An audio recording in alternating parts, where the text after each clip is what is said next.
नमस्ते, म प्रतिमा र आज म कुरा गर्नेछु Samsungको Galaxy S22 Plus फोनको बारेमा, जुन चाहिँ Samsungको सेकेन्ड बेस्ट फ्ल्यागशिप फोन हो आफ्टर दि S22 Ultra। यो फोनको प्राइस चाहिँ नेपालमा 1,30,000 रुपियाँ छ भने S22 Ultra चाहिँ यो फोनभन्दा 30,000 जस्तो महँगो छ।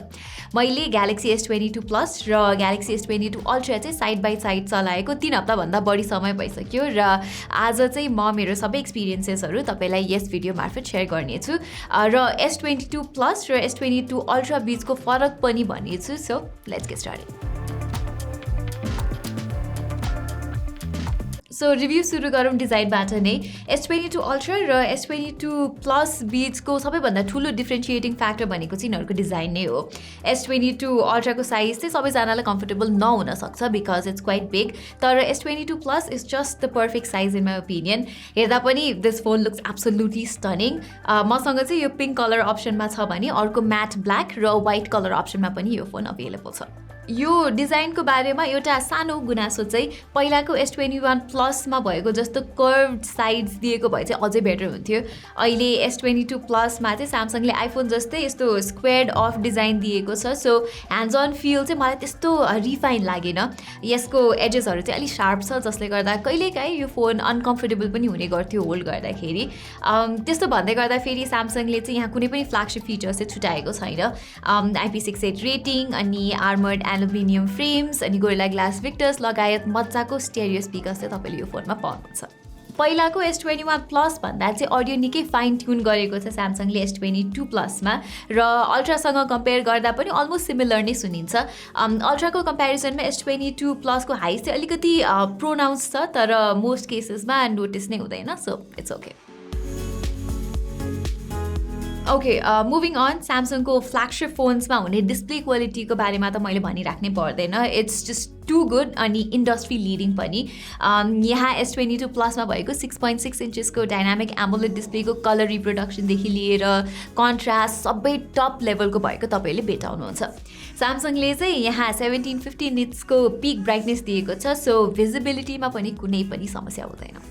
अब यो डिस्प्लेको क्वालिटी टप नच भए तापनि यहाँ S22 Ultra जस्तै LTPO 2.0 डिस्प्ले भने चाहिँ छैन। भन्नुको अर्थ के हो भने S22 Ultraको डिस्प्लेको रिफ्रेस रेट चाहिँ 1 हर्ट्जदेखि 120 हर्ट्जसम्म डाइनामिकली सिफ्ट हुन सक्छ भने S22 Plusको चाहिँ 48देखि 120 हर्ट्जसम्म मात्रै हुन्छ। र यो कुराले चाहिँ म अलिकति डिसअपोइन्टेड नै छु, किनभने पहिलो कुरा त यो फोनको प्राइस 1 लाखभन्दा बढी छ। So it's a proper flagship, right? त्यही पनि टेक्नोलोजीको हिसाबले चाहिँ यहाँ लेटेस्ट डिस्प्ले टेक स्यामसङले दिएको छैन। र अर्को कुरा चाहिँ यो फोनमा पहिलाको S21 Plus भन्दा चाहिँ सानो ब्याट्री दिएको छ। सो यहाँ ब्याट्री लाइफ बेटर बनाउन स्यामसङले LTPO 2.0 दिनु नै पर्थ्यो जस्तो लाग्छ मलाई। त्यो बाहेक यो डिस्प्लेमा कम्प्लेन गर्न मिल्ने ठाउँ चाहिँ छैन। यसमा ultrasonic in display fingerprint sensor छ जुन चाहिँ इयर बाई इयर इम्प्रुभ हुँदै आइरहेको फिल हुन्छ र यो फोनको ह्याप्टिक फिडब्याक पनि मजाको छ। फिडब्याक चाहिँ जो स्ट्रङ छ तर बजी छैन। सो टाइप गर्दाखेरि चाहिँ मजाको प्रिमियम एक्सपिरियन्स तपाईँहरूले पाउनुहुन्छ। ओके, पर्फर्मेन्सको कुरामा चाहिँ स्यामसङले यसपालि नेपालमा फाइनली स्न्यापड्रागन भेरिएन्ट लन्च गरेको छ। पहिला चाहिँ सधैँ एक्जिनोस भेरिएन्ट मात्र लन्च हुन्थ्यो र यो कुरा लिएर चाहिँ निकै क्रिटिसिजम पनि पाएको थियो स्यामसङ नेपालले। बट फाइनली अहिले चाहिँ we get Snapdragon 8 Gen 1 powered S22 series.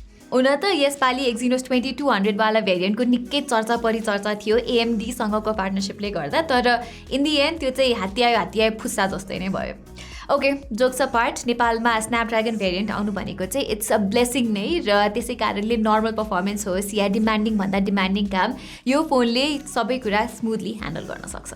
तर गेम खेल्दा चाहिँ S22 Plus S22 Ultra भन्दा चाहिँ धेरै नै तातिन्छ है। यो चाहिँ गेन्शिन इम्प्याक्ट जस्तो एकदमै graphically demanding game highest of सेटिङ्समा खेल्दा चाहिँ बढी नोटिस हुन्छ। उदाहरणको लागि S22 Plusमा चाहिँ हाइएस्ट सेटिङ्स र 60 FPS मा गेन्शिन इम्प्याक्ट खेल्दा 20 मिनटमै S22 Plusको टेम्परेचर चाहिँ 43 डिग्री जति पुग्छ भने S22 Ultra चाहिँ रिलेटिभली कुलर नै रहिरहन्छ।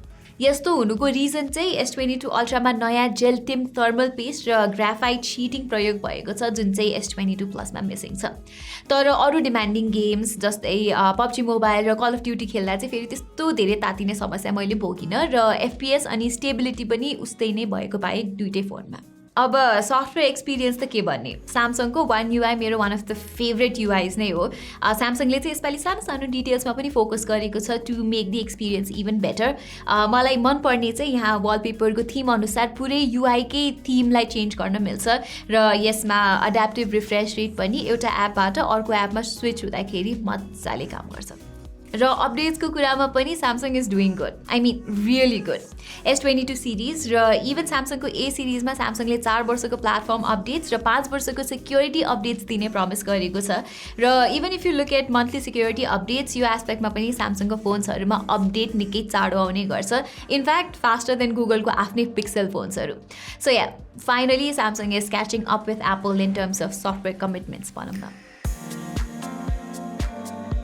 एनिवे फाइनली क्यामेराको कुरा गरौँ न होइन यसपालि चाहिँ स्यामसङले लास्ट इयरको S21 प्लसको कम्पेरिजनमा हार्डवेयर लेभलमा चाहिँ चेन्जेस गरेको छ S22 प्लसमा पछाडिपट्टि चाहिँ नयाँ 50 मेगापिक्सलको प्राइमेरी 12 मेगापिक्सलको अल्ट्रा वाइड एङ्गल लेन्स 10 मेगापिक्सलको telephoto lens with 3 times optical zoom provide गरेको छ भने सेल्फीको लागि चाहिँ अगाडि 10 मेगापिक्सलको क्यामेरा छ मलाई S22 प्लसको क्यामेरामा चेक गर्न मन लागेको चाहिँ बेसिकली दुईवटा कुरा थियो पहिलो चाहिँ S21 प्लस भन्दा कतिको इम्प्रुभमेन्ट छ अनि दोस्रो चाहिँ S22 अल्ट्रा जतिको क्यामेरा पर्फर्मेन्स छ कि छैन भनेर र मेरो फाइन्डिङ्स चाहिँ S21 प्लस भन्दा S22 प्लसको क्यामेराले चाहिँ स्लाइटली बेटर इमेजेसहरू प्रड्युस गर्न सक्छ नर्मल इमेजेसमा बेटर सार्पनेस हुनुको साथसाथै कलर टोन चाहिँ वार्मर भएको पाउनुहुन्छ र पर्सनली मलाई चाहिँ वार्म पिक्चर्सहरू नै प्लिजिङ लाग्छ कुल भन्दा त्यो बाहेक S22 प्लसको स्याडो प्रोसेसिङ पनि बेटर भएको मैले नोटिस गरेँ पोर्ट्रेट शट्सको कुरा गर्नुपर्दा S22 प्लसले चाहिँ by default 3 times telephoto लेन्सले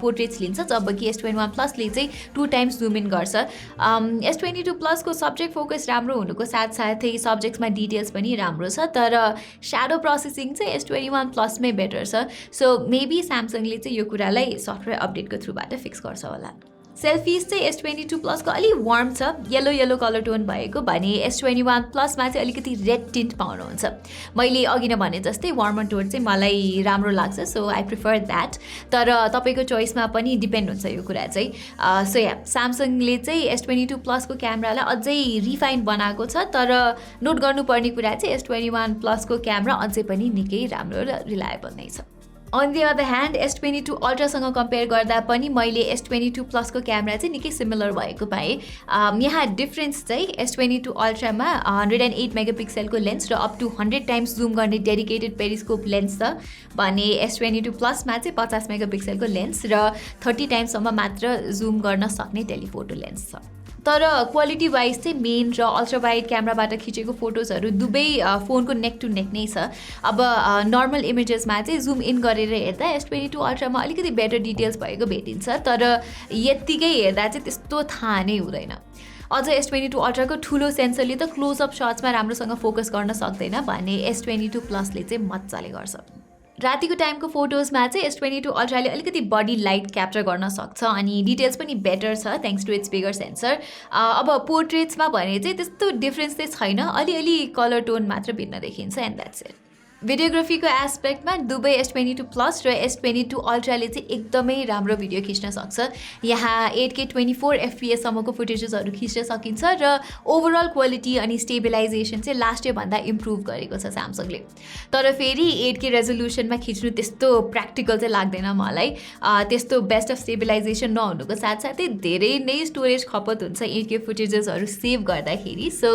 most of the time मैले चाहिँ 4K 60 FPSमै भिडियो खिचेँ र मजाको स्टेबिलाइजेसन अनि कलर्स चाहिँ मैले पाएँ from both the front and back cameras in fact म रिसेन्टली पोखरा गएको थिएँ र एउटा पुरै भ्लग मैले S22 अल्ट्रा र S22 प्लसमा नै खिचेको थिएँ सो भ्लगिङको लागि चाहिँ this is one of the best phones lastly S22 प्लसको ब्याट्री लाइफ कस्तो छ भन्नुपर्दा यसपालि चाहिँ लास्ट इयरको तुलनामा अलिकति सानो 4500 mAhको ब्याट्री दिएको छ स्यामसङले अनि यसमा चाहिँ S22 अल्ट्रा जस्तै LTPO 2.0 टेक्नोलोजी पनि छैन सो ब्याट्री लाइफ चाहिँ जे होस् एभरेज मात्रै छ मोडरेट टु हाई युसेजमा बिहानदेखि बेलुका 8-9 बजेसम्म चाहिँ टिक्छ तर त्योभन्दा बढी चाहिँ टिक्दैन सो राति सुत्नु अगाडि पनि फोन चलाएर सुत्नुहुन्छ भने चाहिँ you might have to charge it again यति भन्दै गर्दा स्ट्यान्ड बाई टाइममा चाहिँ स्यामसङले S22 सिरिजमा इम्प्रुभमेन्ट गरेको छ। पहिले चाहिँ रातभरिमा 7 देखि 8% ड्रेन हुन्थ्यो भने अहिले S22 प्लसमा चाहिँ 2 देखि 3% मात्र हुन्छ। सो अब एप्पल डिभाइसेसहरू जतिको राम्रो चाहिँ होइन, तर दिस इज क्वाइट गुड। चार्जिङको लागि S22 अल्ट्रा जस्तै S22 प्लसमा पनि 45 वाटसम्मको सपोर्ट छ। मैले 45 वाटको चार्जर युज गर्दा चाहिँ फुल चार्ज हुन 1 घन्टा जस्तो लागेको थियो यो फोन, भने 25 वाटको चार्जरले चार्ज गर्दा चाहिँ 1 घन्टा र 5 मिनटमै फुल चार्ज भयो। सो 45 वाटको चार्जर नकिनेर 25 वाटको चार्जर किन्ने सुझाव दिन्छु म चाहिँ, किनभने 45 वाटको चार्जर र 25 वाटको चार्जरमा प्राइस डिफ्रेन्स चाहिँ निकै छ, 3000 जस्तो फरक छ। सो 5 मिनट फास्टर चार्जिङको लागि त्यति एक्स्ट्रा तिर्न is definitely not worth it. So ओभरअलमा भन्नुपर्दा S22 प्लससँगको मेरो एक्सपिरियन्स चाहिँ मजाको रहेको छ। यो चाहिँ एकदमै प्र्याक्टिकल फ्ल्यागसिप फोन हो जस्तो लाग्छ मलाई, र यदि तपाईँहरू चाहिँ स्यामसङको फ्ल्यागसिप फोन किन्ने सोचमा हुनुहुन्छ र तपाईँलाई S22 अल्ट्रामा पाउने S पेन खासै काम लाग्दैन अनि ठुलो खालको डिजाइन भएको फोन पनि बोक्न मन छैन र एकदमै धेरै पैसा पनि खर्च गर्न मन छैन भने चाहिँ this one is a very good option. तर आई थिङ्क स्यामसङले यो फोनलाई अझै बेटर चाहिँ बनाउन सक्थ्यो, तर अब बिजनेसको पर्सपेक्टिभबाट हेर्दा चाहिँ S22 अल्ट्रा नै बढी बिक्यो भने कम्पनीलाई बढी फाइदा हुन्छ। सो स्यामसङले S22 प्लसमा चाहिँ निटी ग्रिटी फिचर्सहरूमा त्यति ध्यान नदिएको देखिन्छ। यदि S22 प्लसमा चाहिँ LTPO स्क्रिन अनि S22 अल्ट्राको जस्तै कुलिङ सिस्टम र मेबी 108 मेगापिक्सलको ठुलो क्यामेरा सेन्सर भइदिएको भए चाहिँ S22 plus would have been a complete package. So guys, यही नै थियो हाम्रो Samsung Galaxy S22 प्लसको फुल रिभ्यू। हामी चाहिँ चाँडै नै S22 अल्ट्राको पनि रिभ्यू लिएर आउनेछौँ। सो त्यसको लागि चाहिँ हाम्रो च्यानललाई सब्सक्राइब गरी त्यो बेल आइकन थिच्न नबिर्सिनु होला। यति भन्दै म प्रतिमालाई बिदा दिनुहोस्। धन्यवाद।